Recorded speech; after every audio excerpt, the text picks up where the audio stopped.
Hello చెప్పండి. Sir ఈ మూవీలో మొత్తం తెలంగాణ యాక్సెంట్లా అనిపిస్తుంది. మీరు కష్టపడ్డారా అబౌట్ దట్ యాక్సెంట్ కరెక్ట్గా రావటానికి?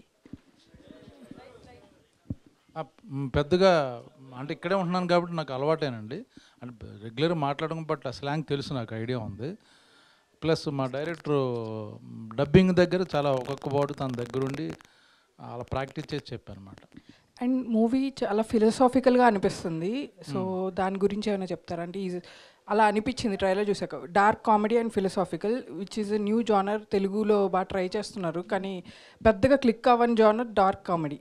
సో మీరు కాన్ఫిడెంట్గా ఉన్నారా ఇది బాగుంటుంది ఖచ్చితంగా? అస్సలు చాలా బ్యాడ్ ఫీలింగ్ ఉందండి. ఎందుకు తీసాం అనుకుంటున్నాం, అనవసరం ఎందుకు రిలీజ్ చేస్తున్నాం అనుకుంటున్నాం. ఇప్పుడు అదే సార్, ఆ ఫిలసాఫికల్ అండ్ ఆ స్టోరీ చాలా అందరం ప్రతి సినిమా మనం నమ్ముతాం, బాగా రావాలని అనుకుంటున్నాం. ఆయనకి ఇవ్వకండి, మీరు చేతిలో ఉంచండి.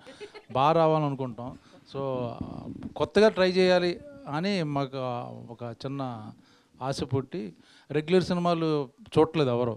చిన్న సినిమా అంటే మటుకు డిఫరెంట్గా కొత్తగా ఉండాలి. దాని గురించి ఆ ప్రయత్నం చేసాం అందరం. సో డెఫినెట్గా వీఆర్ హ్యాపీ అండి. రేపొద్దున రిలీజ్ అయ్యాక I think you all like it.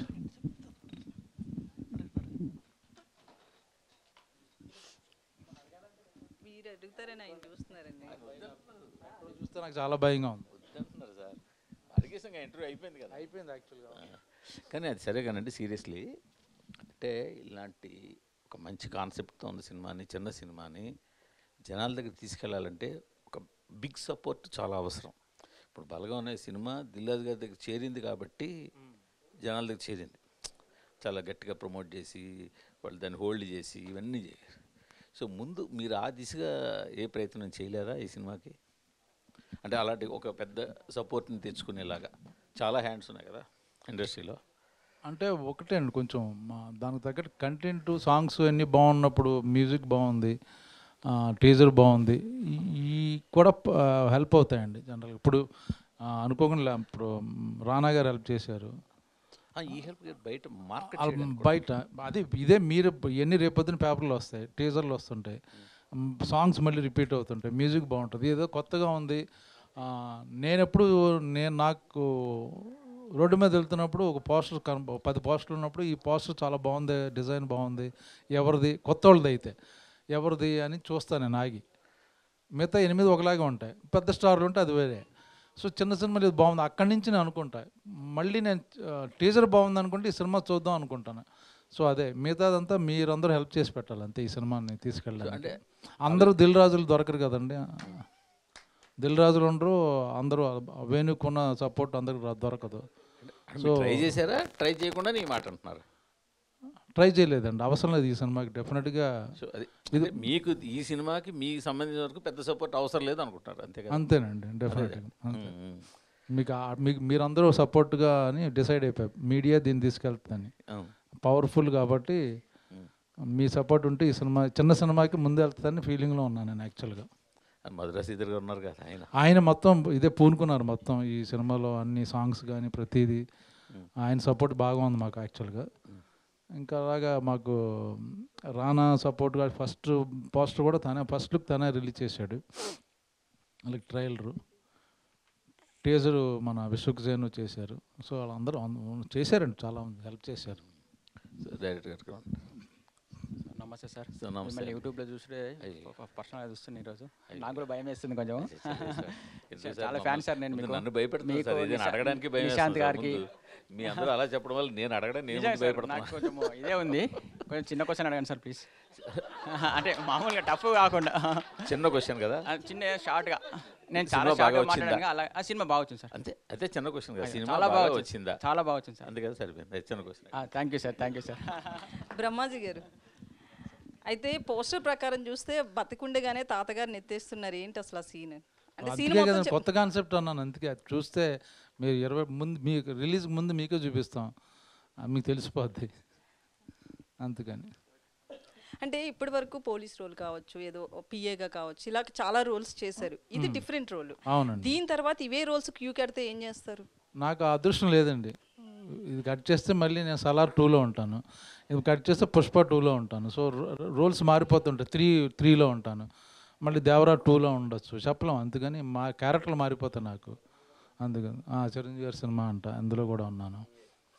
So అయితే మీకు ఒక ఊరి వ్యక్తిగా ఆ గెటప్ చాలా సెట్ అయింది. బేసికలీ మేము చాలా రోల్స్ మిమ్మల్ని చూసాం, బట్ ఇలా చూస్తున్నప్పుడు కూడా బ్రహ్మాజీ ఇలా ఉన్నాడు అలా ఫీల్ రాలే. ఒక రియల్గా ఊరి వ్యక్తి ఎలా అయితే ఉంటారో, ఒక విలేజ్, పైగా తెలంగాణ. సో చాలా బాగా సెట్ అయిందండి. థ్యాంక్ యూ అండి, థ్యాంక్ యూ, మంచి కాంప్లిమెంట్ ఇది. Thank you. డైరెక్టర్ గారు, సార్ నేను పెద్ద క్వశ్చన్ అడగొచ్చా? మీరు అడగచ్చు సార్, అంటే కొంచెం భయం, మీరు నో ప్రాబ్లం. ఈయన పాపను వదిలేస్తాడు ఆయన, తెలీదా? అయ్యో సారీ మేడం. అయితే చిన్న క్వశ్చన్ అడగండి మేడం ప్లీజ్. సినిమా చాలా బాగా వచ్చింది మేడం. ఒకటే ఆన్సరా? ఒకే ఆన్సర్ తో ప్రిపేర్ అయ్యి వచ్చారా? 21st release madam. అంటే సేమ్ క్వశ్చన్ అడిగానా, సేమ్ ఆన్సర్ ఇస్తారా? లేదు సారీ మేడం, సరే మేడం. సో అంటే రైతుల మీద చెయ్యాలి అని ఎందుకు అనిపించింది అంటే, బేసికల్లీ మనం చూస్తుంటే కూడా ఇప్పుడున్న ప్రజెంట్ జనరేషన్లో అయితే ఎవరైనా సరే ఇంజనీర్ కావచ్చు, ఏదన్నా అవ్వాలనుకుంటారు, కానీ ఒక రైతు అవ్వాలని కూడా రైతు కొడుకుని రైతుగా చూడాలని కూడా అనుకోడు. సో ఇలాంటి ఇన్సిడెంట్లు ఏమన్నా తెలంగాణలో చూసి మీరు ఏమన్నా గవర్నమెంట్కి కావచ్చు మెసేజ్ ఇవ్వాలనుకుంటున్నారు? మీరు పర్సనల్గా ఈ స్టోరీ ఎందుకు ఎంచుకున్నారు అసలు? మెసేజ్ అంటూ ఏం లేదు మేడం. యాక్చువల్ ఒక చిన్న స్కీమ్ ఉంది గవర్నమెంట్ది, సో దాన్ని బేస్ చేసుకొని చేసింది అనమాట. దానికి సంబంధం ఏముండదు. సో వాటి ఇన్సిడెంట్ని బేస్ చేసుకొని స్క్రిప్ట్ చేసుకొని చేసింది మేడం.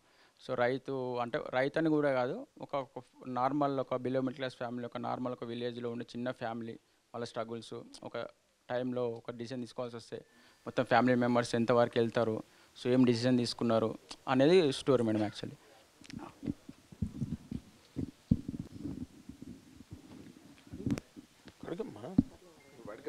పర్వాలేదు, నాకు మీ కన్సిడరేషన్ ఏంటండి. సో రచ్చ రవి గారు మేడం. హాయ్ అండి, మైసెల్ఫ్ హేమమాలిని అండి. ఇక్కడ హేమమాలిని, అవును, మంచి హీరోయిన్ పేరు. అవునవును.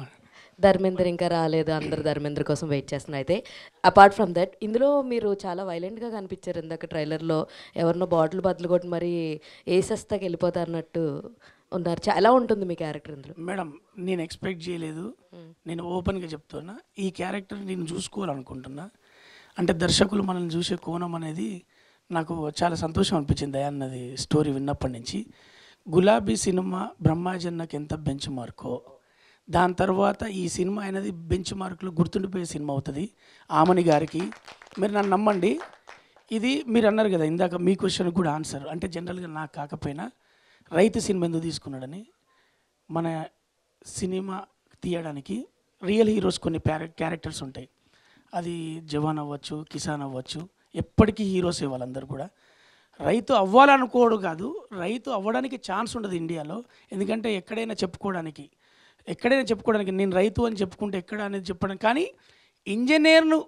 సాఫ్ట్వేర్ ఇంజనీర్లను రిజైన్ చేసి వచ్చి ఆర్గానిక్ ఫుడ్ అందజేయడానికి చాలామంది రైతులు అయ్యారు.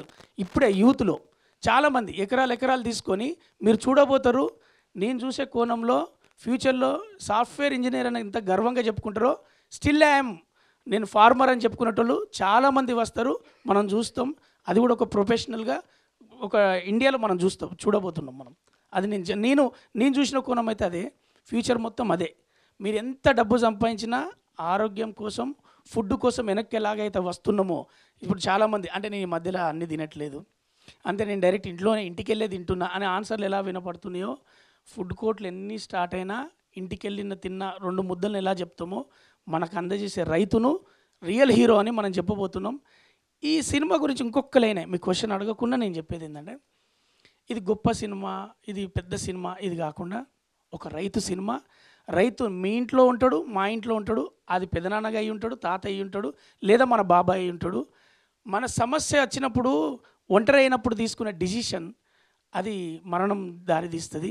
అలాంటి కోణమే ఈ సినిమాలో తీస్తే దాని నుంచి ఎలా బయటపడ్డరు, అసలు ఎటు దారి తీసింది అన్నది రైతు కుటుంబం మధ్యలో జరిగే సినిమా. ఆ 5 ఇంపార్టెంటే అక్కడ. నేను ఆ సినిమాలో ఇప్పుడు ఆ పోస్టర్లో నేను లేను, కానీ నా కథ చెప్పినప్పటి నుంచే నేను చూసినప్పుడు, డబ్బింగ్ చెప్పినప్పుడు సీన్లు చూసినా కదా. బ్రహ్మాజీ గారికి ఒక బెంచ్ మార్క్ సినిమా.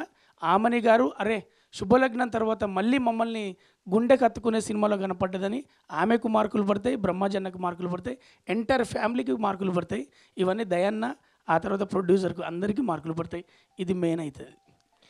యాక్చువల్లీ అడిగింది మీ క్యారెక్టర్ ఎలా ఉంటుంది అని. నాది నేను చెప్పినా కదా మేడం, నాది నేను కొత్తగా వెయిట్ చేస్తున్నా. I'm waiting for. నేను ఇది చూస్తే ఒక బొమ్మ ఇంకొక బొమ్మ తెస్తుంది, ఒక క్యారెక్టర్ ఇంకొక క్యారెక్టర్ తెస్తుంది. అలా ఈ సినిమా నాకు ఇంకొక క్యారెక్టర్ తెచ్చిస్తుంది. అదే అర్థమైపోయింది, ఇప్పుడు కవర్ అయిపోయింది. కవర్ చేశారు అంతే, అంతే తప్పించి వేరే ఏం లేదు. సో బ్రహ్మాజీ గారు చెప్పాలనుకున్నారు ఇంకా మాట్లాడలేదు ఇప్పటివరకు ఆయన, అందుకని. సో బాపు ఏ ఫాదర్ స్టోరీ కదా, మీ ఫాదర్తో మీకున్న ఒక బ్యూటిఫుల్ మెమరీని షేర్ చేసుకోండి. బ్యూటిఫుల్ మెమరీ అంటే మా ఫాదర్ నేను సినిమా ఇండస్ట్రీలోకి వస్తానంటే వెంటనే పంపించడం బ్యూటిఫుల్ మెమరీ. బ్యాక్గ్రౌండ్ లేదు, సినిమా వాళ్ళు ఎవరో తెలియదు. మరి వెళ్ళి చేయరా బాగుంది, ఒక 1 year ట్రై చేసుకుని వచ్చే కుదిరితే చూడు అన్నారు. లక్కీగా ఇక్కడ ఉన్నాను ఈరోజు, ఆయన బ్లెస్సింగ్స్ అంతే. బ్రహ్మాజీ గారు సార్ సార్ అంటే చాలామంది మాట్లాడుతూ ఇది మీకు బెంచ్ మార్క్ అన్నారు. ఇందాడ రానా గారు కూడా మాట్లాడుతూ నేను షాక్ అయ్యాను సార్, ఏంటి సార్ క్యారెక్టర్ అంటే నన్ను నేను చేంజ్ చేసుకోవాలనుకుంటున్నాను అని కూడా ఒక స్టేట్మెంట్ ఇచ్చారు. అంటే ఏంటి సార్ ఈ పిఏ పోలీస్ క్యారెక్టర్లు ఇవన్నీ చేసేమన్నా బోర్ కొట్టి కొంచెం మీలో మీరు చేంజ్ ఏమన్నా రిలీజ్ అయ్యారా ఏదైనా విషయంలో పర్టికులర్గా? పర్టికులర్గా ఏమో లేదండి. అంటే నాకెవరో యాక్చువల్గా కొంచెం ఏజ్డ్ రోల్స్ ఇవ్వట్లా, డైరెక్టర్ అడుగుతున్నాను. ఇంకో 10 ఏళ్ళ అంటే వాళ్ళు ఇంకా మిమ్మల్ని కుర్రోళ్ళలాగానే చూస్తున్నారేమో సార్. ఇంకా అదే అందుకని వద్దు 10 ఏళ్ళు ఆగమంటున్నారు. ఇంకా 10 ఏళ్ళు ఆగడం ఏంటారు బాబు, ఉంటానో లేదో నాకు తెలియదు, ముందు కొంచెం ఏజ్డ్ క్యారెక్టర్ ఇమ్మని అడుగుతున్నా.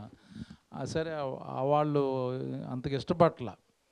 అటువంటిది నేనే చేసేస్తే ఇలాంటిది అవకాశం వచ్చింది. లక్కీగా దయ వచ్చి చెప్తే వెంటనే నేను గ్రాప్ చేసి నేను చేశాను. అప్పుడు చూస్తారు కదా, then they get inspiration. Okay Brahmaji బాగున్నాడు ఈ గెటప్లో అని. అది అంతేగాని ఇలాగ ఏడుపు కొట్టి క్యారెక్టర్ చేస్తూ కూర్చోవడానికి అనుకుంటలేదు. డిఫరెంట్ క్యారెక్టర్స్ చేద్దామని. Done sir, all the best.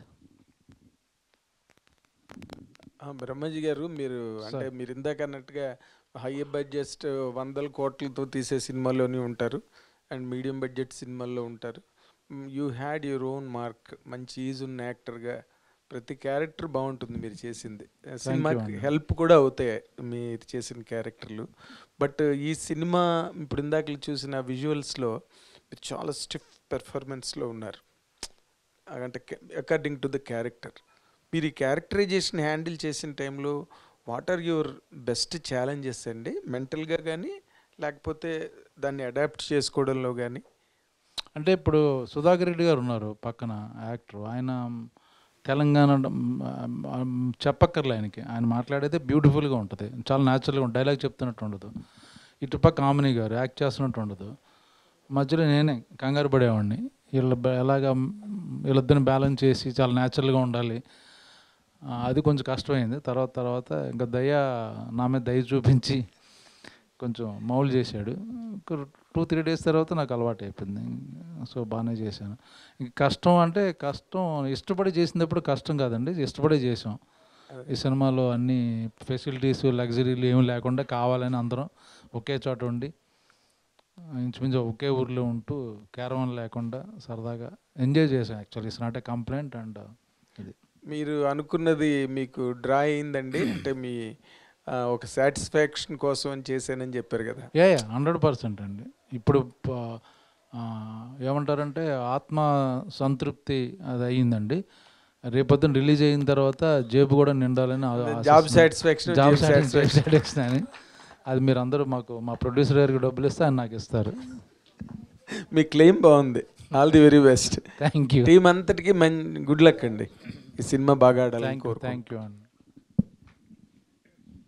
Sir Sridhar గారు, అంటే మీరే ప్రొడ్యూసర్ కదా, అంటే మీకు ఒక టేస్ట్ అది ఇది ఉంటుంది. అంటే ఈ సినిమా చూసినప్పుడు మీకు నచ్చిన అంశం ఏంటి? మీ సినిమాను డిస్ట్రిబ్యూట్ చేయడానికి రీజన్ ఏంటి? జనరల్గా ఇట్స్ ఎ బ్యూటిఫుల్ సినిమా అండి. సినిమా నచ్చింది బేసికలీ. అండ్ ఇలాంటి సినిమాకి ఒక చిన్న చెయ్యి వేయాలి అని అనిపించింది అనమాట. డెఫినెట్లీ కరెక్ట్గా పొజిషనింగ్ చేస్తే ఒక మంచి అవార్డ్ విన్నింగ్ సినిమా అనిపించింది నాకు. అండ్ మనం అంతా ఫస్ట్ మనీ అదంతా పక్కన పెట్టి మనం ఒక చెయ్యి వేయాలి అని. ఇంతకుముందు కూడా చాలా చిన్న సినిమాలకు చేసాము, అలా ఈ సినిమాకి అంతే. That's the only reason. They did fantastic. అంటే ప్రతి వాళ్ళు చాలా కష్టపడి చాలా సిన్సియర్గా ఎఫర్ట్ పెట్టారు కదా, మన సైడ్ నుంచి ఒక చిన్న ఎఫర్ట్ పెడదాం అంతే. That's the only reason.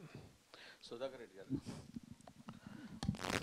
Sir చెప్పండి సార్. ఇక్కడ ఉన్న వాళ్ళంతా సినిమా వాళ్ళు, మీరు గ్రౌండ్లోంచి వచ్చారు.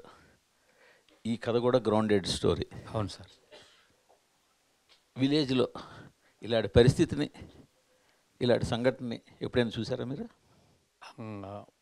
అంటే దీంట్లో పాయింట్ తెలుసు కదా మీకు. నిజంగా అలాంటి పరిస్థితిని ఎదుర్కొన్న ఫ్యామిలీ కానీ అలాంటి పరిస్థితుల్లో చూశాను సార్. కొన్ని ప్రతి ఇంట్లో ఈ సమస్య ఉంటుంది. ఆ సమస్య ఉంటుంది. ఈ ఎక్స్ట్రీమ్ పరిష్కారం తీసుకున్న చూడలేదు సార్ అట్లా. అంటే అక్కడ కనుక వెళ్ళొచ్చు, కానీ ఇది సినిమా కనుక బయటకు వచ్చింది కథ, కానీ కుటుంబాలు జరిగే కథ అని చెప్పారు కదా పక్కింటోనికి. ఏమైనా సమస్య వాడు సర్దుకుంటాడు కనుక ఇక్కడ సినిమా కనుక చెప్పవలసి వస్తుంది అంతే సార్. శ్రీధర్ గారు,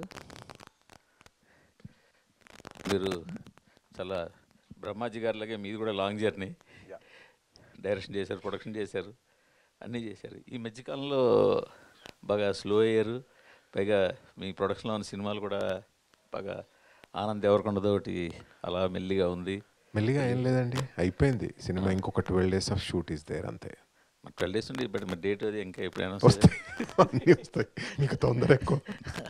థ్యాంక్ యూ, బట్ మీరు ఆతృతగా ఉన్నారు. But thank you so much. అన్నిటికీ మనం చూస్తున్నాం కదండి, ఒక్కొక్క సినిమా 2 సంవత్సరాలు 3 సంవత్సరాలు జరుగుతున్న సినిమాలు, హిట్ అవుతున్న సినిమాలు. ఏదైనా పాన్ ఇండియా సినిమా అండి. ఇప్పుడు మంచి సినిమాలే కదా. లేదు లేదు, ఎందుకు అనుకుంటారు మీరు? అంటే 2 స్టేట్లకి సరిపోతాను. లేదు లేదు, మీరు ఎందుకు అనుకుంటారు అలా పాన్ ఇండియా కాదు అని? ప్రతి cinema Bapu is a true pan India cinema. మాట్లాడలేదు సార్ విషయానికి. వన్ థింగ్ ఏంటంటే, అసలు మనం ఈరోజు Q&A మనం ఓన్లీ బాపు కోసమే. So it's not my personal. And to be very honest, ఈ Q&A నాకు సంబంధించింది కాదు. On the request of producer, మీరు కొంచెం సినిమా గురించి ఏదన్నా మంచి క్వశ్చన్ ఉంటే, ఏదన్నా మీరు 2 మాటలు చెప్తే బాగుంటుంది అన్నందుకు కూర్చున్నాను. సో మన సినిమా రిలేటెడ్ February 24th రోజున కూర్చుందాం మనం. February 24th రోజున మీరు ఆ రోజు మంచి క్వశ్చన్స్తో రండి. విల్ సిట్, అన్నీ మా PRO చెప్తారు. ఒక మంచి క్వశ్చన్స్ అని మీరు బాగానే అంటున్నారు. మేకర్స్ అందరూ Q&A పెట్టుకునేది సినిమా ప్రమోషన్స్ కోసం. కానీ మొన్న హీరో నాగ చైతన్య మాట్లాడుతూ ఇంటర్వ్యూస్, అదే ఐ మీన్ జర్నలిస్టులు అడిగే క్వశ్చన్స్ అర్థం లేకుండా అడుగుతున్నారు అన్నదానికి చాలా మంది జర్నలిస్టులు ఫీల్ అయ్యారు. Q&A పెట్టుకునేదే మూవీ ప్రమోషన్స్ కోసం మేకర్స్ పెట్టుకుంటారు. ప్రొడ్యూసర్స్ అనుకోండి, ఆర్టిస్టులు అనుకోండి. ఒక్కోసారి అది నచ్చొచ్చు, నచ్చకపోవచ్చు క్వశ్చన్. బట్ జర్నలిస్టులు ఆయన ఒక ఛానల్కి, ఒక యూట్యూబ్ వాళ్ళకి ఇచ్చిన ఇంటర్వ్యూలో ఆయన అన్నాడు, నాగ చైతన్య, దీనికి ఏమంటారు మీరు? అంటే మీరే పెట్టుకుంటారు, మళ్ళీ మమ్మల్ని ఎట్లా బ్లేమ్ చేస్తారు? నిజంగా నాకు సంబంధం లేని question, please. Yeah yeah yeah. Murthy గారు, but thank you so much for your, అంటే మీరు నన్ను, అంటే దాన్ని ఏంటి, నాకు కాదు కాదు, అయ్యో మీకంటే చాలా ఓల్డ్ ఫ్రెండ్ అండి నాకు. లాస్ట్ 15 yearsగా నేను కాదు, మధురమైన స్నేహం. అయితే విషయం ఏంటంటే, నా సినిమాల గురించి తెలుసుకోవాలని అనుకుంటున్నందుకు thank you. But February 24th వరకు ఆగండి అని మళ్ళీ ఒకసారి చెప్దాం మనం, అంతే. లేదు లేదు లేదు, తొందర ఎక్కువ నాకు తెలుసు కదా, అలా ఏం లేదు. అయ్యో, thank you to all the media. So February 21st నా థియేటర్స్లో కలుసుకుందాం. Thank you and all the very best to the whole team of Bapu. Thank you.